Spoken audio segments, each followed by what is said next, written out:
December 1895. Snow dusted the Blue Ridge Mountains like powdered sugar. Inside a 250-room palace towering over Asheville, North Carolina, a flicker of candlelight bounced off the gold-leaf ceilings and hand-carved oak walls. Servants rushed silently through hidden doors, preparing for the long-awaited Christmas Eve unveiling. At the heart of this scene stood a 33-year-old bachelor, George Washington Vanderbilt II, railroad heir, intellectual recluse, and the youngest of a dynasty built on monopolies. He called it Biltmore. America had never seen anything like it. 4 acres of floor space, 65 fireplaces, a banquet hall the size of a cathedral, a private library of 10,000 volumes, indoor plumbing, central heating, even a swimming pool, decades before such luxuries reached the average American. The estate sprawled across 125,000 acres, a private kingdom built in the shadow of post-Civil War poverty. But beneath the limestone facade lay a web of silent contradictions.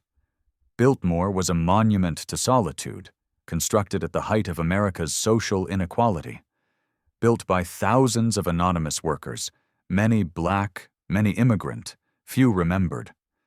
A vision of self-sufficiency that nearly bankrupted the man behind it, and a dream that demanded invisible hands to keep it alive. Why did George Vanderbilt build this architectural colossus in such an unlikely place? Who really paid the price for its magnificence? And how did the largest home in American history go from private refuge to public spectacle? The answers lie not in the grandeur of its rooms, but in the stories hidden beneath its floors. It was the night before Christmas, 1895. A wintry hush had fallen over the Blue Ridge Mountains, wrapping the hills of western North Carolina in frost. Inside a vast limestone castle that towered over the sleepy city of Asheville, the flicker of candlelight danced across tapestries imported from Brussels, glinting off Louis XV chandeliers and marble columns carved by hand. This was no royal palace, though it could have passed for one. It was the Biltmore Estate, and on this night it was revealed to the world for the very first time. George Washington Vanderbilt II, heir to a family fortune forged by steamboats, railroads, and ruthless capitalism, stood at the center of it all. 33 years old, unmarried, bookish, and with a vision grander than anything America had seen in the Gilded Age. His guests, nearly 30 of them, arrived by private railcar to a world entirely of Vanderbilt's own design, an architectural wonder rising from what had once been remote Appalachian wilderness. They stepped into a private kingdom. 250 rooms, 4 acres of indoor floor space, a 375-foot facade, 35 bedrooms, 43 bathrooms, and 65 fireplaces. Even an indoor bowling alley, swimming pool, and electric elevator. It was a mansion built not just for luxury, but for legend. But for all its glamour, Biltmore was already teetering under the weight of contradiction. The estate cost an estimated $5 million to build, equivalent to over $175 million today. Yet the surrounding region still bore the scars of the Civil War and Reconstruction. Many locals lived without electricity, education, or basic health care. The marble that gleamed beneath guests' shoes had come from Indiana, the slate roof from Vermont, the bricks from Vanderbilt's own kiln. But it was the anonymous hands of thousands of men, black, white, and immigrant, who had shaped every wall and window. None of those hands were present at the party. Vanderbilt had sought isolation, but this was a carefully choreographed solitude. The house was designed by architect Richard Morris Hunt, the same man who built the Metropolitan Museum of Art's facade and the pedestal of the Statue of Liberty.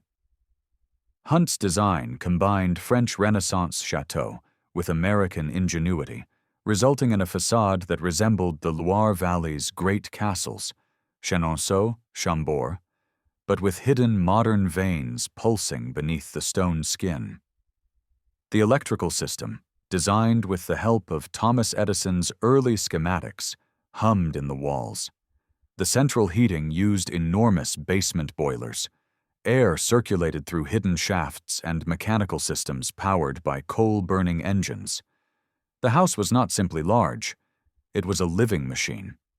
Beneath the dining hall with its 70-foot ceiling and organ loft, dozens of service corridors ran like arteries. Servants could pass unseen from kitchen to parlor, from cellar to bedroom.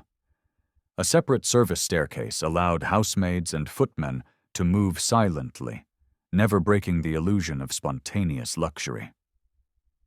This was the paradox at the core of Biltmore.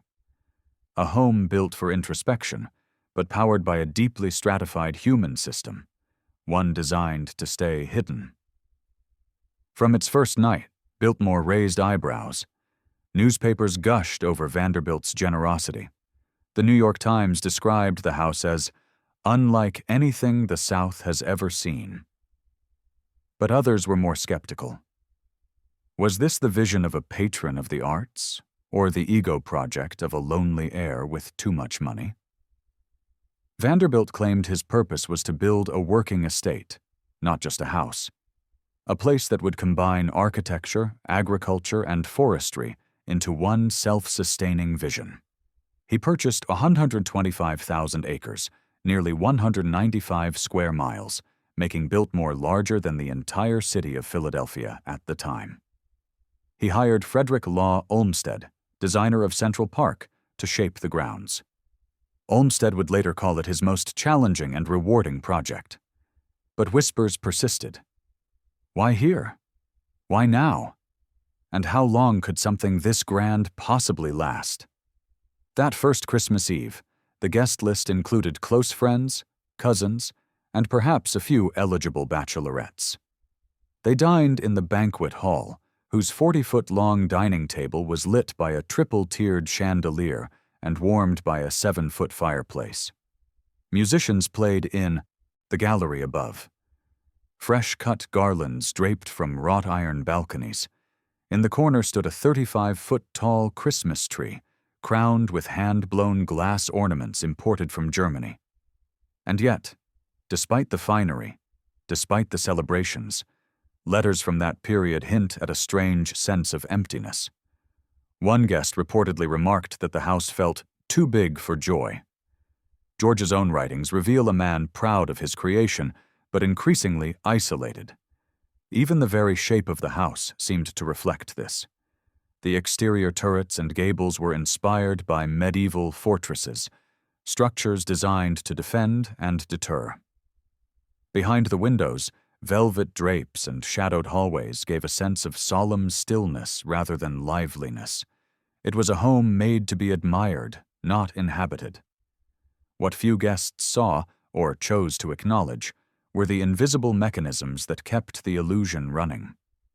Below the main floor, a staff army moved through steam, heat, and shadow. The main kitchen was located 3 floors down, connected by dumbwaiters and service passages. The laundry rooms operated 6 days a week, scrubbing hundreds of linens and uniforms. At least 30-40 live-in servants managed daily operations, with dozens more coming in from the nearby village. By some estimates, over 100 staff were needed to keep the house running at its peak. Their quarters were modest, windowless, their movements were scheduled, their work uncredited in most historical accounts. As the Vanderbilt guests raised their glasses to toast the season, a new kind of Gilded Age drama was quietly unfolding beneath their feet, one that would only grow more complex in the years to come. To understand the creation of Biltmore, we must begin not with the mansion, but with the man who dared to build it, and the dynasty that made it possible. George Washington Vanderbilt II was born in 1862, the youngest of 8 children in one of America's most powerful families. His grandfather, Cornelius Commodore Vanderbilt, had transformed a modest ferry business into a vast transportation empire spanning steamboats and railroads. By the time of his death in 1877, the Commodore's fortune was estimated at over $100 million, equivalent to nearly $3 billion today. That fortune, divided unequally among his heirs, set the stage for a uniquely American version of aristocracy, one not built on bloodline, but on booming industry. George's father, William Henry Vanderbilt, inherited the lion's share and doubled it in less than a decade, making him, at the time, the richest man in the world. And yet George was an anomaly among the Vanderbilts. Where his older brothers William K. and Cornelius II built grand homes on Fifth Avenue and Newport, George was soft-spoken, shy, and intellectual. He was drawn more to books than boardrooms, more to the solitude of landscapes than the spectacle of society balls. His personal library, later housed at Biltmore, would grow to more than 20,000 volumes, one of the largest private collections in the country. He did not want to inherit greatness. He wanted to design it. George's vision began to take root in the late 1880s during a series of visits to western North Carolina. The mountainous terrain, cool climate, and natural beauty stood in stark contrast to the soot and steam of New York or the formal rigidity of European cities. Asheville, still recovering from the Civil War, was small, poor, and largely overlooked. To George, it was a blank canvas. But why here? Part of the answer lies in the Romantic movement of the late 19th century, a cultural wave that idealized nature, solitude, and personal retreat. George had read the works of Wordsworth and Ruskin. He had traveled to the European countryside. He believed in the redemptive power of rural life. More pragmatically, Asheville's altitude was promoted as a cure for tuberculosis, a disease that plagued many wealthy families, including George's own circle. In 1888, he began purchasing land quietly, parcel by parcel, eventually acquiring over 125,000 acres. The locals didn't yet know that their hills were being shaped into the most ambitious private residence in American history. To realize this vision, George turned to the best minds of the age. He hired Richard Morris Hunt, America's first formally trained architect, who had just completed work on the Metropolitan Museum of Art, Newport's Marble House, and several opulent Vanderbilt homes. Hunt had studied at the École des Beaux-Arts in Paris and was a master of French Renaissance Revival architecture, a style that evoked the grandeur of 16th-century chateaux while integrating modern comforts. George also commissioned Frederick Law Olmsted, already a legend for co-designing Central Park. Olmsted was in poor health and semi-retired, but Vanderbilt persuaded him to take on what would be his last great project, reshaping the Appalachian wilderness into a formal park, agricultural estate, and experimental forestry operation. Their collective vision was not merely to build a house, it was to craft an entire world. Hunt would design the chateau itself. Olmsted would mold the surrounding forests, fields, and gardens.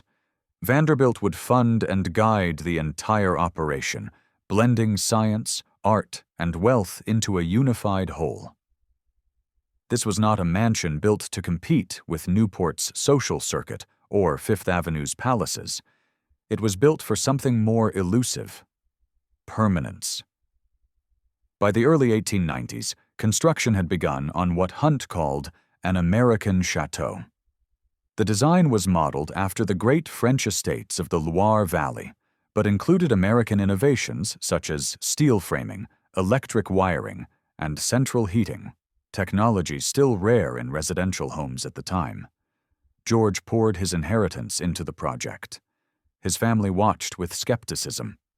His brothers joked privately about his eccentricity. The press whispered about the Vanderbilt who disappeared into the hills. But George was not interested in public approval. He believed Biltmore could be a self-sustaining estate, a utopia of art, agriculture, and intellect. He launched plans for model dairy farms, a scientific forestry program, one of the first in the nation, and rural schools for the surrounding population. He brought in agricultural experts and foresters from Europe, planting millions of trees to restore the logged hills. Yet for all his idealism, George's wealth came from an empire of sweatshops, exploited rail workers, and monopolies.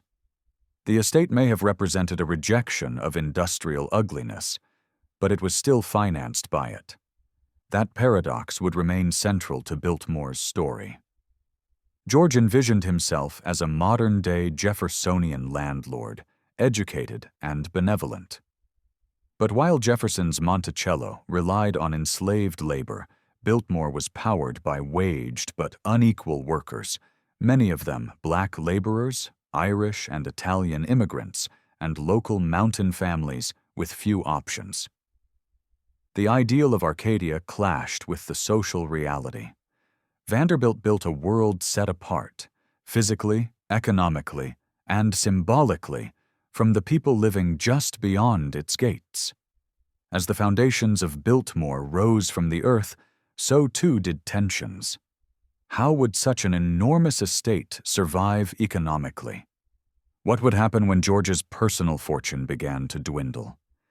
And could any man, even a Vanderbilt, sustain a dream so large? They broke ground in a quiet fold of the Blue Ridge and turned a mountain into a building site. Sheet by sheet of drawing, stone by stone of quarried rock, sweat by sweat of hired hands. The design on paper was audacious. A Loire Valley chateau reimagined for an American woodland, scaled until it became a small city of rooms. Turning that paper into reality exposed the limits of money, technology, geography, and human endurance. Richard Morris Hunt delivered drawings that read like a romance and a machine at once. Turrets and gables above, in the blueprint's guts, service passages, boilers, and vaults. Hunt's office produced plans at a level of detail more common to public buildings than private homes. Frederick Law Olmsted drew the grounds to cradle the house, to make it appear inevitable in that landscape. For Vanderbilt, architecture and landscape were one project, an ideal that required meticulous coordination. Construction formally began in the late 1880s and continued through the first half of the 1890s, culminating in the house's public opening at Christmas, 1895. The pace was relentless. Foundations sank into mountain shale. Stone walls rose. Carvers and joiners came and went. The site felt less like a family home and more like the construction of a cathedral, with scaffolding, pulleys, and the smell of lime and tar in the air. Biltmore was a patchwork of region and nation. Timber from Appalachian valleys, slate and tiles from northern quarries, decorative stone and marble from faraway sources. The choice of materials read as both practical and symbolic, the best available, wherever the money and transport allowed. Exterior stone. Massive blocks of pale limestone wrapped the house, giving it that chateau look. The stone was hoisted into place by gin poles and block and tackle systems, each course laid by experienced masons. Roofing and slate shingles and copper flashings capped towers and roofs, meant to last generations. The metalwork, guttering, cresting, drains, was forged to fine tolerances. Interior finishes, oak paneling, imported tapestries, Italian marbles, hand-painted tiles, stained glass, and carved motifs created the interior fabric. Panel makers, carvers, and gilders, some trained in Europe, were enlisted to produce ornamental work that matched Hunt's specifications. Transporting these materials to a remote mountain site was logistically brutal. Rail lines brought supplies to nearby stations. From there, wagons and later temporary tram rails conveyed heavy pieces up steep grades. The season dictated progress. Winter storms clotted roads. Spring rains turned tracks into mud. Thousands of men worked to realize Vanderbilt's dream. Their identities were often left out of the gilded accounts. They were stonemasons, carpenters, blacksmiths, plumbers, plasterers, glaziers, and general laborers. They were local mountain men and seasonal migrants. They were black laborers still living in the shadow of Reconstruction. They were Irish, Italian, and other recent immigrants seeking steady pay. Work on the shell, masonry, and framing demanded crews of highly skilled artisans. Stonecutters dressed ashlar blocks by hand. Ironworkers forged anchors and braces. Behind them, less visible but equally essential, were the unskilled laborers who hauled stone, mixed mortar, and kept the site supplied. What they earned, and under what conditions, remained far removed from Vanderbilt's ledger. Pay was uneven by trade and by race. Workdays were long, dawn to dusk in summer. In winter, stops were frequent because of weather and daylight. Accidents were common on such sites: crushed limbs, falls from scaffolding, injuries from collapsing forms. Many of those injuries left no lasting trace in estate records. Biltmore was more than ornament. It was technological for its date. Hunt and Vanderbilt demanded modern comforts that pushed the limits of late 19th century residential technology. Heating and ventilation. Massive boilers in the basement supplied a central heating system. Radiators, ducts, and a labyrinth of pipes that carried heat to salons and bedchambers. Service corridors allowed engineers to access boilers and pumps without disrupting family spaces. Plumbing and sanitation. Indoor plumbing, with hot and cold running water, was incorporated into many rooms. Luxury, then, essential for Vanderbilt's vision of comfort. Electricity and lighting. Electric lights were installed in portions of the house, working in tandem with gas fittings. Early electrical wiring presented fire hazards. Insulating and routing those systems required experienced electricians. Lifts and mechanical systems. Dumbwaiters, freight lifts, and hoists moved food and supplies between service kitchens and dining halls. The estate included agricultural and maintenance machinery, sawmills, kilns, and workshops that kept the property economically active. These systems required a constant team of technical staff: boilermen, engineers, plumbers, and electricians, men and sometimes women who maintained the living machine. They worked in hot, soot-filled basements and confined spaces, performing tasks both skilled and anonymous. The construction timeline stretched for years, segmented by seasons and funding cycles. While the headline, "Built in 6 years," captures the broad arc, the reality was a staggered process: foundations, shell, interiors, servants' quarters, and finally the landscape. Each phase had its lags: weather, supply interruptions, or the search for a particular decorative element might stop work for months. The estate's headline cost is commonly quoted as around $5 million in 1890s dollars. That figure covered the house, furnishings, and initial landscape works, but it did not capture ancillary investments: roads, rail spurs, tenant farms, and experimental forestry. When we adjust for modern equivalents, accounting for different inflation measures, the raw figure can translate into tens or hundreds of millions of current dollars. To build Biltmore was to mobilize a social microcosm: skilled craftsmen who took pride in their work, and anonymous laborers who simply sought wages. The site produced craft of extraordinary quality, but also a scarring of labor narratives that later histories often elide. In the evenings, the men returned to rough camps or nearby towns. Their tools were left against scaffold poles. Their names, if recorded at all, appear only in payroll ledgers, contractors' books, or occasional letters. Few of their stories survive in the public memory, displaced by the grandeur the house itself promoted. By 1896, the hammers had gone silent. The scaffolds were down. The boilers rumbled steadily beneath the floors. Biltmore was alive. The house was no longer just a blueprint or a mountain's burden. It was a functioning estate, a fully staffed, self-contained world with rhythms of its own.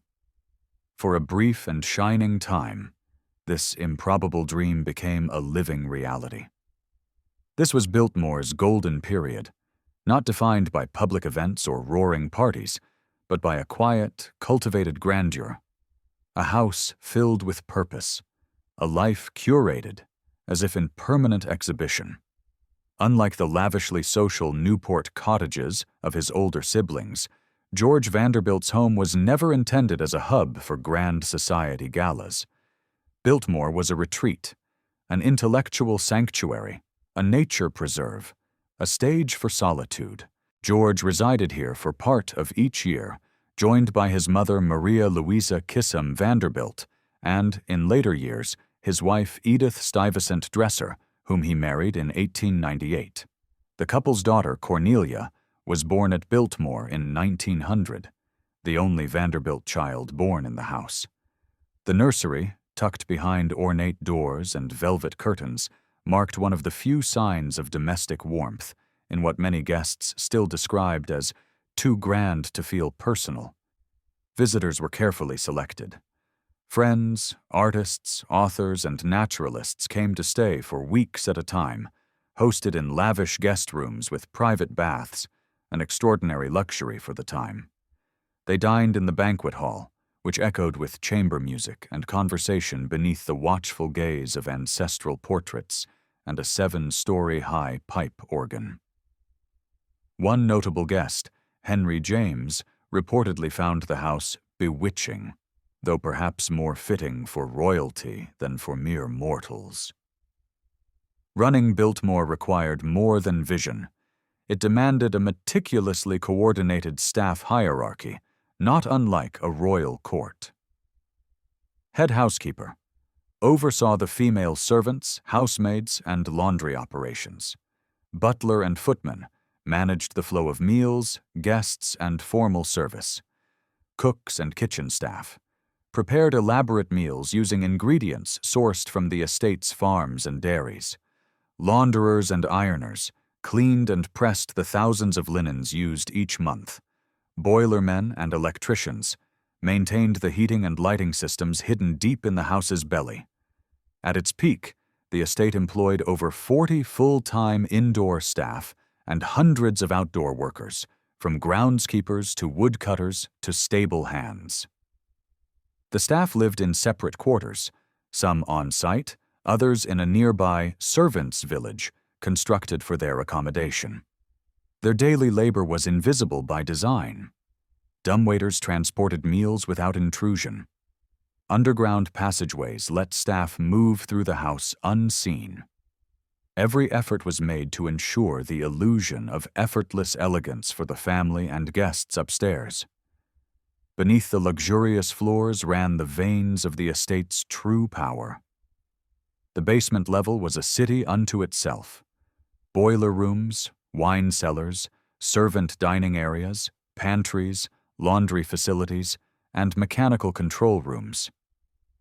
The house contained dozens of bathtubs, each with indoor plumbing, years before such systems were common even in upper-class homes. The kitchen was a marvel of organization. Copper pots gleamed on custom hooks. Ovens were heated by coal. A separate pastry room kept confections cool. Food moved via service elevators to reach the formal dining areas above. The bowling alley, swimming pool, and gymnasium reflected George's desire for health and leisure, though they were used more by guests than the family themselves.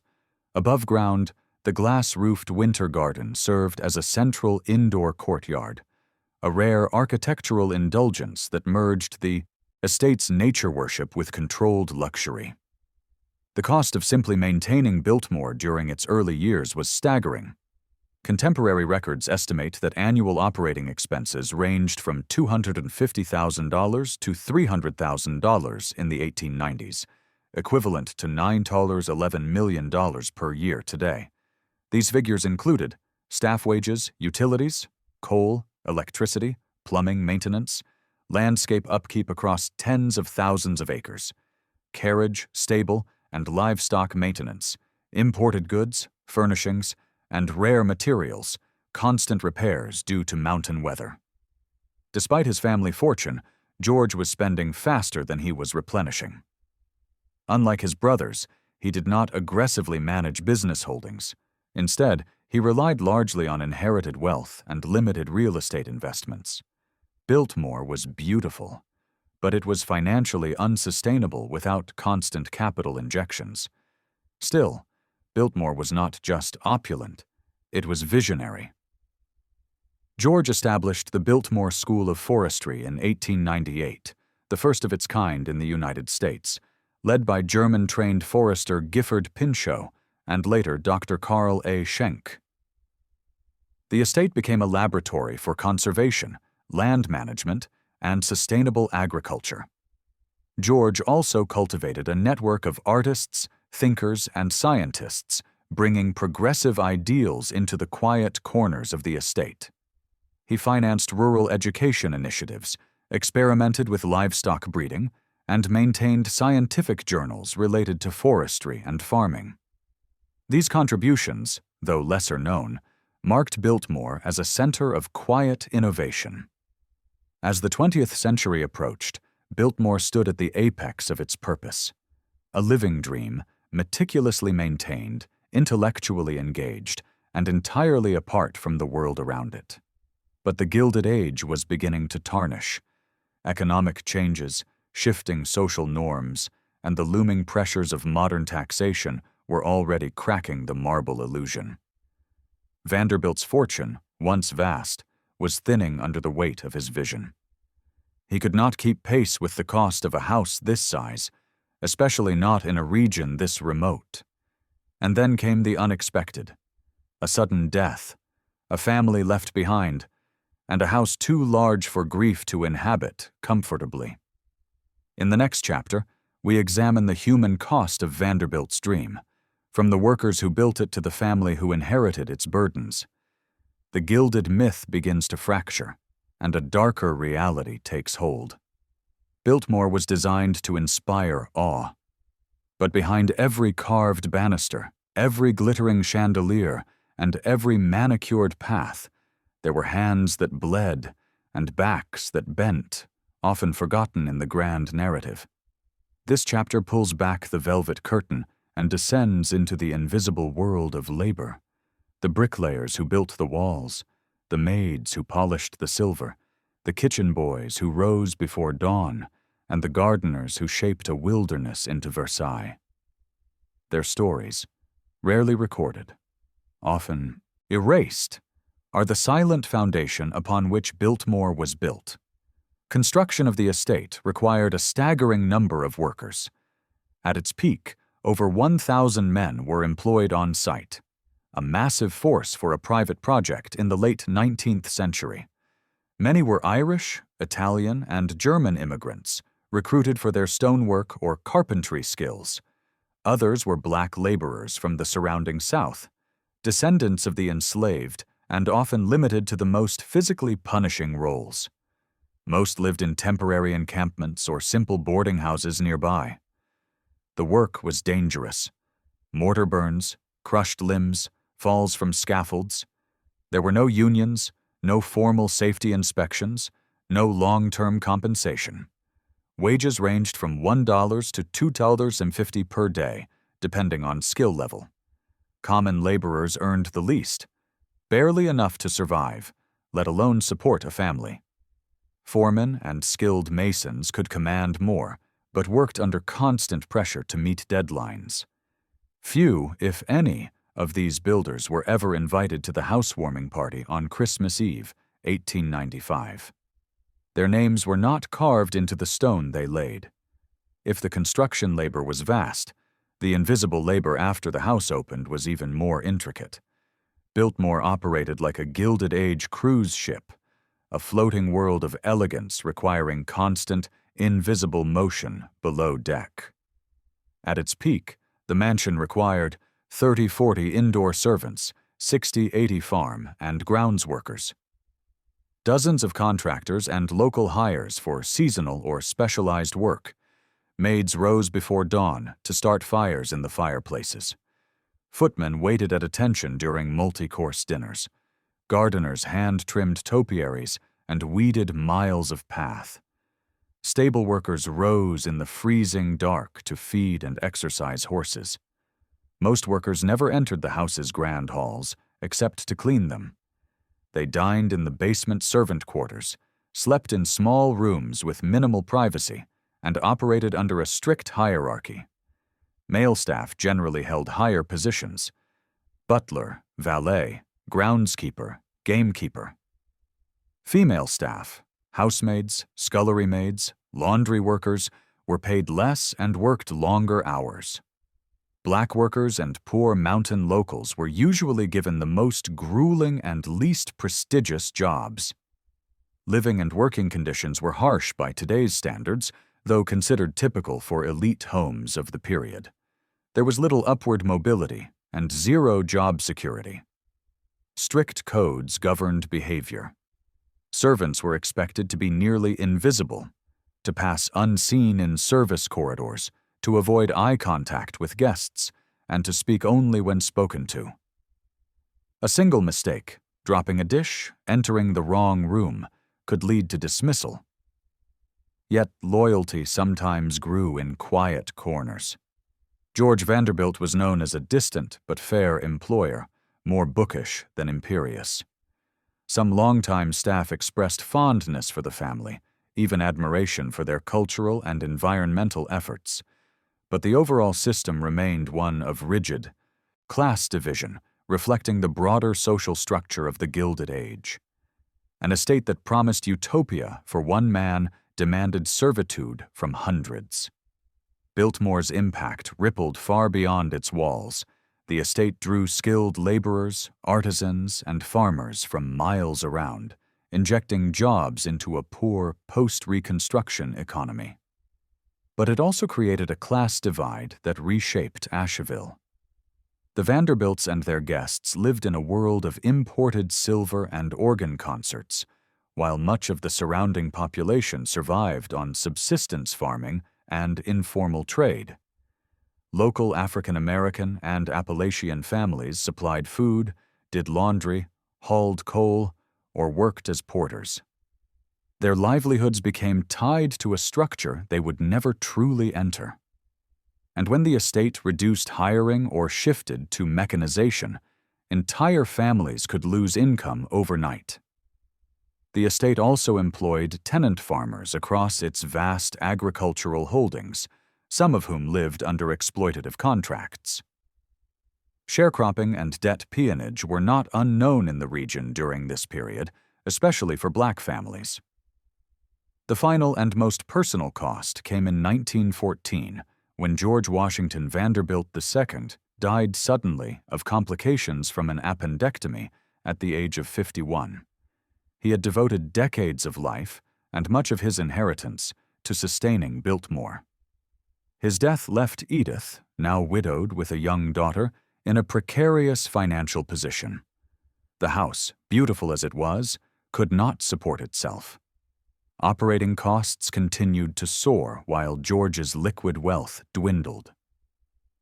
In the years following his death, Edith sold off vast tracts of land, nearly 87,000 acres, to the U.S. government. This sale helped create the Pisgah National Forest, a remarkable conservation legacy, but also a necessity for survival. The dream of self-sufficiency had ended. When George Vanderbilt died in 1914, Biltmore lost more than a master. It lost its reason for being. What had once been a meticulously planned sanctuary now faced an uncertain future. The man who had dreamed Biltmore into existence was gone, and in his absence, the house revealed its true nature, a monument too large to grieve in, too expensive to maintain, and too isolated to function as a home in a rapidly modernizing world. The 20th century had arrived, and with it came the first of many reckonings. Edith Vanderbilt's inheritance, a gilded cage. George's widow, Edith Stuyvesant Dresser Vanderbilt, was left with an enormous burden.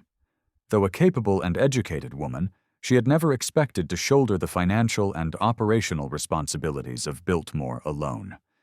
She inherited not just the estate, but also the spiraling cost of maintaining it, and a daughter, Cornelia, only 14 years old. The numbers were sobering. Annual costs to operate the estate were still over $250,000, equivalent to millions in today's dollars. Most of George's liquid assets had been tied up in the construction and upkeep of Biltmore. The estate was land-rich but cash-poor. And now, with World War I looming in Europe and national sentiment turning against excess, the very idea of aristocratic living was under scrutiny. In a decision born of both necessity and vision, Edith made a move that changed American conservation history. Between 1914 and 1916, she negotiated the sale of 87,000 acres of the estate's original land to the federal government. The sale helped establish what would become the Pisgah National Forest, the first national forest in the eastern United States, created from private land. The sale price was approximately $5 an acre. She placed restrictions to ensure the land would be used for sustainable forestry and public access. It honored George's belief in scientific land management, a principle that had guided his forestry school. The land was lost, but the idea lived on. Still, the financial relief was temporary. The house itself remained. Throughout the 1910s and early 1920s, Edith continued to operate Biltmore, cutting staff, closing off rooms, consolidating expenses. But even with sacrifices, the estate became increasingly unlivable as a private home. Some changes were practical. The staff size was reduced dramatically. Agricultural operations were scaled back. Seasonal use of the home became more common. Winters were often too costly to heat the massive structure. But the emotional weight of the mansion also began to tell. Letters from Edith suggest a growing weariness with the house. She had lost her husband, her social world had changed, and her daughter was growing up in a home that felt more like a museum than a place of laughter and warmth. In 1924, Cornelia Vanderbilt married British diplomat John Cecil in the estate's grand banquet hall. The ceremony was the last great social event at Biltmore. Afterward, Cornelia and John settled into the house, briefly attempting to run it as a modern estate. But they too would struggle against its scale. The 1920s were unkind to large American estates. Wealth was shifting. Taxes were rising.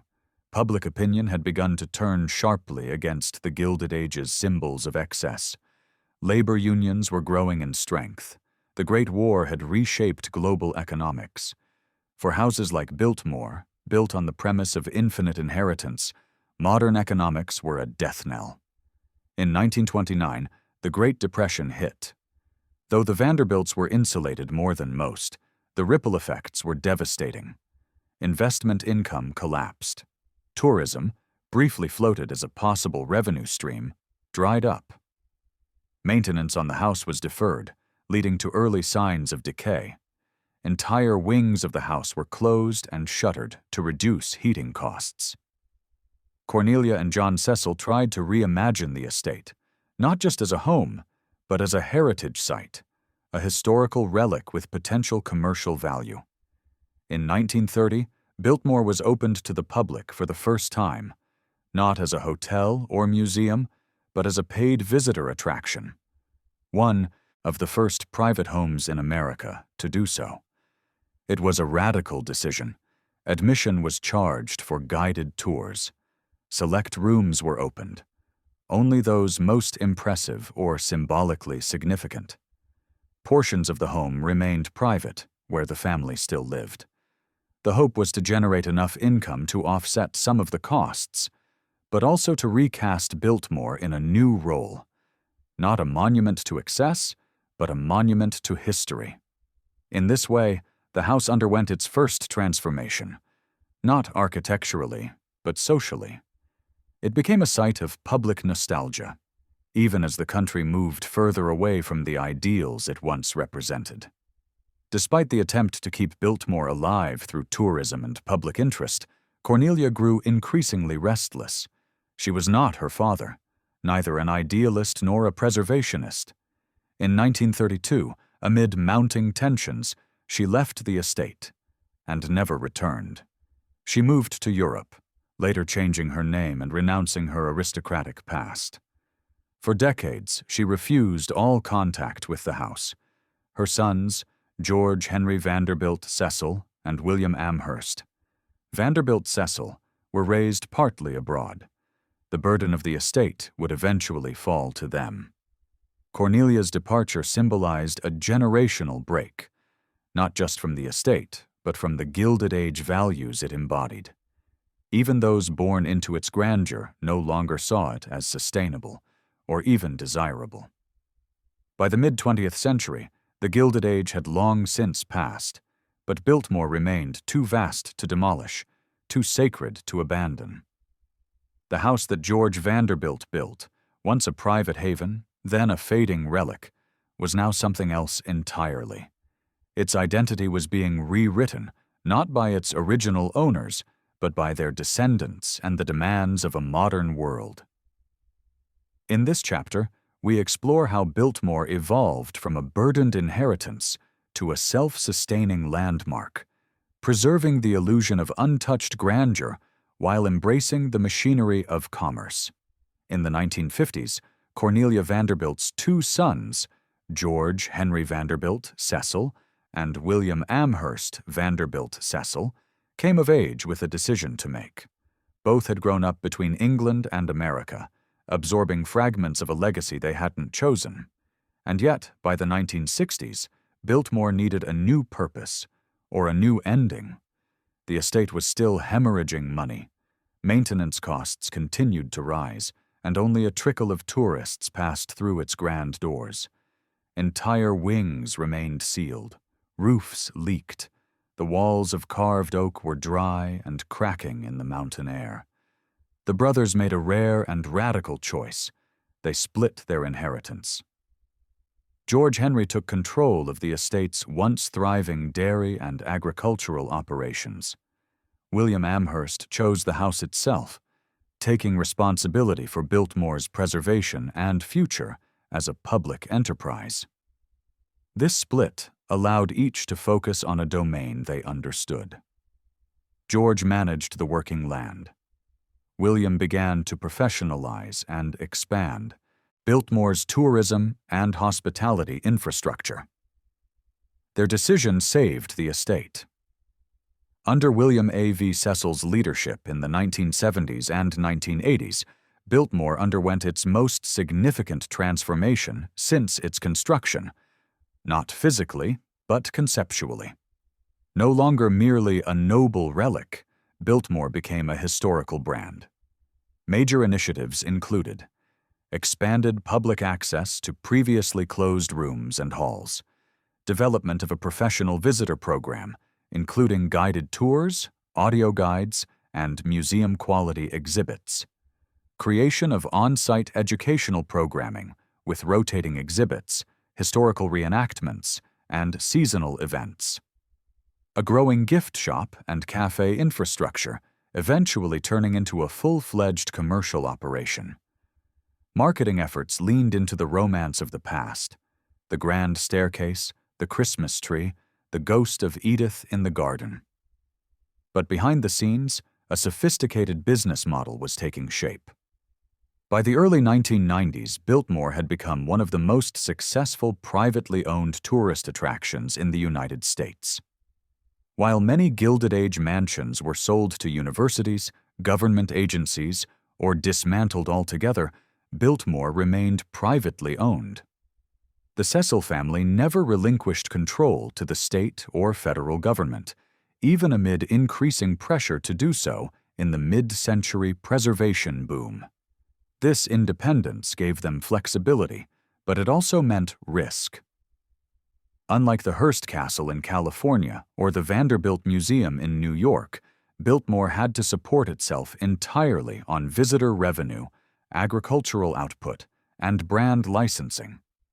As such, the estate made strategic expansions. The Biltmore Winery opened in 1985, now the most visited winery in America. luxury accommodations were added, including the inn on Biltmore Estate and later Village Hotel, allowing overnight stays within view of the house. The estate began selling home decor, wines, garden products, and licensed Biltmore brand merchandise across the country. What had once been a sanctuary of solitude was now a complex ecosystem of retail, hospitality, agriculture, and heritage tourism. And yet, at its core, the house still stood, unchanged in silhouette, timeless in impression. With tourism came scrutiny. Historic preservationists raised questions. Was the house being too polished? Were modern interpretations oversimplifying or romanticizing its complex legacy? Were the labor stories of those who built and ran the house being fully told? To the estate's credit, efforts were made to expand the narrative. Servants' quarters and workspaces were restored and opened for tours. Exhibits on the construction laborers, black workers, and immigrant artisans were developed in the 2000s. The estate partnered with historical consultants to ensure accuracy in signage, guides, and reenactments. Yet critiques remained. Some argued that the house still functioned as a temple to wealth, avoiding deeper engagement with the Gilded Age's darker truths, wealth inequality, racial injustice, and the exploitation that underpinned so much of its grandeur. Still, Biltmore had survived, and more than that, it was thriving. Today, the estate sprawls across 8,000 acres, a fraction of its original 125,000, but still immense. The house, its gardens, and the winery receive over 1.5 million visitors annually. Weddings are held in the conservatory. Corporate retreats are hosted in the stables. Christmas season brings pageantry that would have pleased George himself. And yet, standing in the banquet hall, under the same Flemish tapestries and organ loft, one might still feel what Henry James once did, that the house was always just a little too grand to be real. The past lingers not just in artifacts and furniture, but in atmosphere. Biltmore has become a carefully curated experience, a mixture of truth and tribute, heritage and hospitality. It is no longer a home, but a story. And it is still being written. For decades, Biltmore told a story of beauty, innovation, and vision. But every great house has stories it chooses not to tell. While the grandeur of George Vanderbilt's vision and the elegance of his chateau-style estate have dazzled millions, a quieter, more complex history has long existed in the shadows, hidden in service tunnels, archived letters, oral traditions, and the soil beneath the gardens. In this chapter, we uncover the forgotten, erased, and now re-emerging histories of the people and lives that truly shaped Biltmore. In recent decades, a new kind of excavation began at Biltmore. Not architectural restoration, but archaeological revelation. Outside the house, university researchers and estate historians began examining the foundations of demolished staff housing, barns, outbuildings, and quarters once used by laborers. Much of this infrastructure had been cleared or repurposed in the 20th century to make way for tourism-friendly landscapes. But dig a few feet down, and artifacts begin to appear. Ceramic fragments from servant kitchens, rusted tools used by grounds crews, buttons, shoe soles, and tobacco tins from work camps. Scraps of newspapers and books that hint at what staff read in stolen moments of leisure. Each find told a story, not of George Vanderbilt or Richard Morris Hunt, but of the men and women who lived in the shadow of the mansion. One of the most significant revelations of modern Biltmore research has been the extent of African American labor involved in both the construction and operation of the estate, much of it underdocumented. Though North Carolina had abolished slavery decades before Biltmore was built, racial segregation and economic coercion were deeply entrenched. Oral histories and secondary sources now suggest that dozens, perhaps hundreds, of black men and women worked at Biltmore in roles ranging from masonry and carpentry to laundry, stable tending, and kitchen work.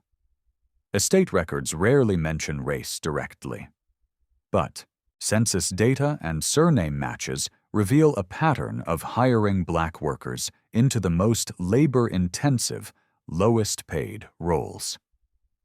One particularly powerful discovery came from descendants of black masons whose grandfathers helped carve the very stones of the mansion.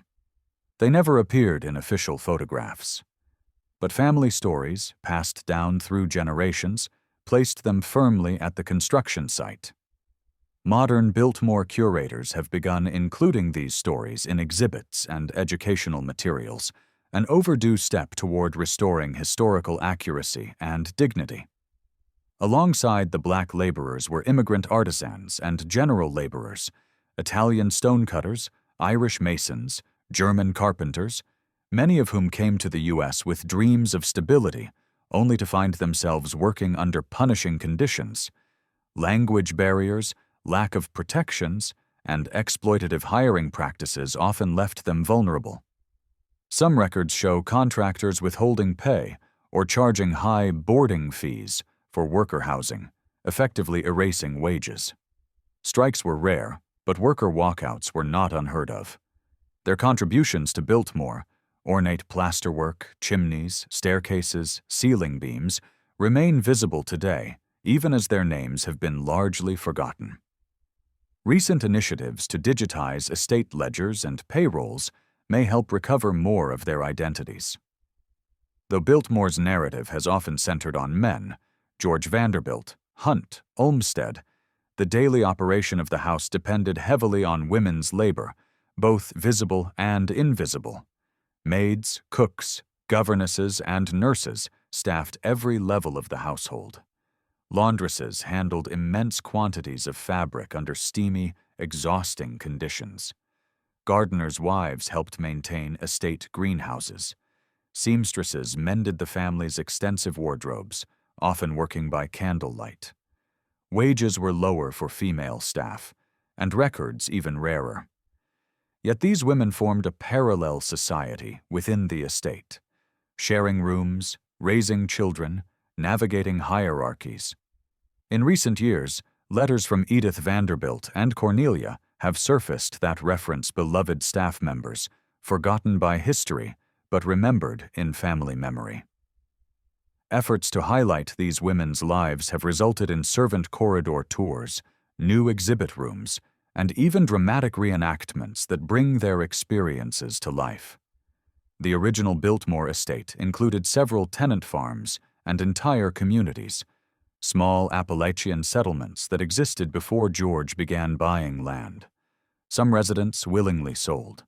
Others were pressured or displaced, their homes cleared to make way for Olmsted's landscapes. Entire hollows were renamed, their histories overwritten by the logic of design. Grave sites were relocated or lost. Churches were dismantled. Family names disappeared from the record. Modern researchers have begun tracing these ghost communities, mapping what stood before Biltmore, and interviewing elderly locals who still recall family stories of eviction or relocation. These are not stories of malice, necessarily, but of power imbalance, of how dreams of progress often meant erasure for others. As Biltmore shifted into the 21st century, its leadership began a slow reckoning with the estate's more complex history. Initiatives now underway include hosting community storytelling events with local descendants, partnering with universities for archival research projects, creating multilingual exhibits to reflect the diversity of the workforce, digitizing letters, maps, and staff logs for public research, including Black history and labor stories in school group tours. These efforts are ongoing and often met with tension. Some longtime visitors prefer the myth of a perfect mansion. Others embrace a deeper, messier truth, that even a place as magnificent as Biltmore was built by hands calloused with inequality, sacrifice, and resilience. Biltmore is a house of stone and stories, of shadow and spectacle. But what does it truly mean? Now, more than a century removed from its gilded beginnings, Biltmore stands not just as a relic of the past, but as a mirror to the present, a symbol whose meanings have evolved with each passing decade. It is both artifact and enterprise, both sanctuary and contradiction. And perhaps more than any other structure in American history, it captures the full paradox of wealth, beauty, and power. To some, Biltmore represents the apex of Gilded Age indulgence, a private palace built by a man born into extreme wealth with no need to answer to shareholders, voters, or workers.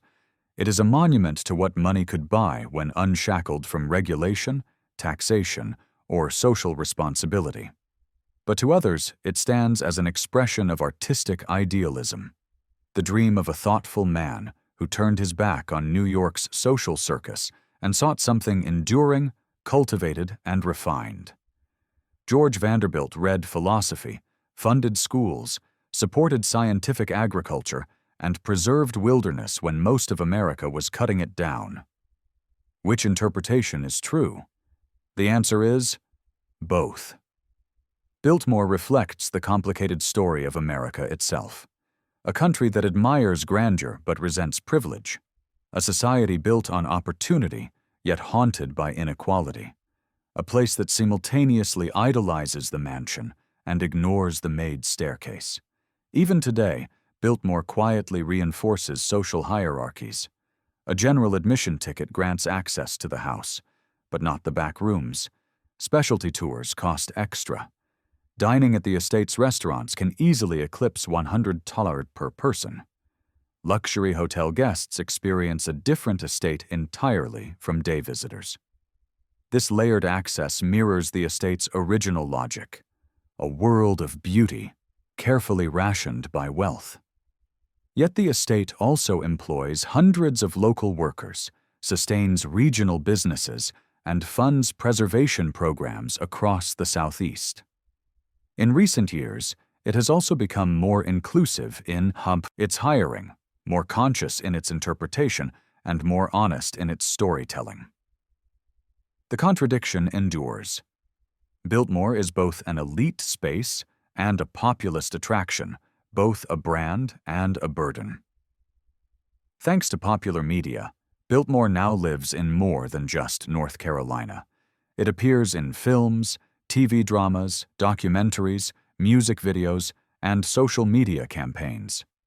It has been cast as a haunted house, a royal palace, a billionaire's lair. Each depiction peels off another layer of reality and builds a new one in its place. Yet the most powerful mythology of Biltmore may be the one it built for itself. The Christmas trees soaring through the banquet hall. The storybook romance of Cornelia's wedding. The legend of George Vanderbilt as a gentle intellectual. These are not lies, but curated truths. They simplify a complex past to offer audiences an emotional connection, nostalgia without discomfort, history without tension. And still, the ghosts linger. George Vanderbilt's original dream of a self-sustaining estate was not entirely lost. The land he purchased became the basis of Pisgah National Forest, which now spans over 500,000 acres. The Biltmore Forest School, though short-lived, helped lay the foundation for American forestry education. The estate's agricultural and environmental research continues to influence practices in soil conservation, organic farming, and sustainable viticulture. Today, Biltmore serves as a case study for land restoration, historic preservation, and private environmental stewardship, a rare legacy among Gilded Age estates, most of which were carved up or abandoned. That, too, is part of its meaning.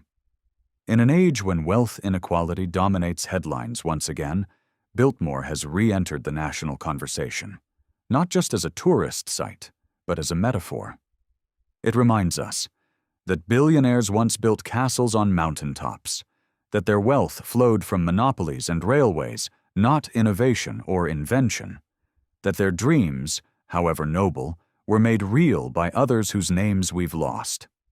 As the 21st century world reckons with issues of class, labor, and legacy, Biltmore becomes a case study in generational wealth and the myth of benevolent aristocracy. But it also offers something else, a glimpse into how those legacies can be reframed, preserved, and re-understood through responsible storytelling and public access. So what is Biltmore in the 2020s? It is a luxury experience marketed with care and precision. It is a working business supporting thousands of jobs and attracting over 1 million visitors annually. It is a preserved historical site, offering education, conservation, and cultural programming. It is a personal legacy, still owned and managed by descendants of George Vanderbilt. It is a national conversation, hovering between reverence and critique. To many, it is simply beautiful. But beauty without context can be dangerous. Biltmore's continued relevance will depend on its willingness to embrace all parts of its history, not just the glittering ones. It began with a mountain, a dream, and a man with more money than most people see in 10 lifetimes. Biltmore was never just a house. It was a statement, a personal vision written in stone and wood, glass and marble. It whispered of permanence, elegance, control. Yet, like all grand visions, it was haunted from the start by the weight of contradiction. It was built as a refuge, but required an invisible army to maintain. It was designed to be self-sustaining, but devoured its creator's fortune. It celebrated nature while displacing communities. It preserved beauty, but only for those allowed inside. And yet, somehow, Biltmore endured. Today, Biltmore stands not because it resisted time, but because it adapted to it. It transformed, first from private home to public curiosity, then from burdened relic to cultural landmark. Its preservation has required not just repairs and funds, but honesty, a growing willingness to tell the fuller story, of the laborers who cut the stone, of the servants who never entered the dining hall, of the forests lost and forests restored, of the family that both preserved and profited from its legend. It is, in every sense, a living monument, one that can still teach, still reveal, still provoke. When we walk through Biltmore's massive front doors today, we are not merely tourists. We are storytellers in waiting. We choose which parts we admire. We choose which questions we ask. We decide whether to consume its past as decoration or engage with it as dialogue. Let Biltmore remind us of the cost of opulence. Let it inspire reflection, not only on the wealth that built it, but on the work that sustained it. Let it challenge us to think about legacy, not just what we build, but what we leave behind for others to carry. In the end, Biltmore is not just America's largest home. It is a mirror. It reflects who we were. It reveals who we are. And it asks, quietly, persistently, who we still want to become. If you've enjoyed this deep dive into Biltmore's forgotten history, consider subscribing for more untold stories of architecture, power, and the people left out of the spotlight. Share your thoughts below. What surprised you the most? What should we uncover next? Until then, keep asking what lies behind the walls.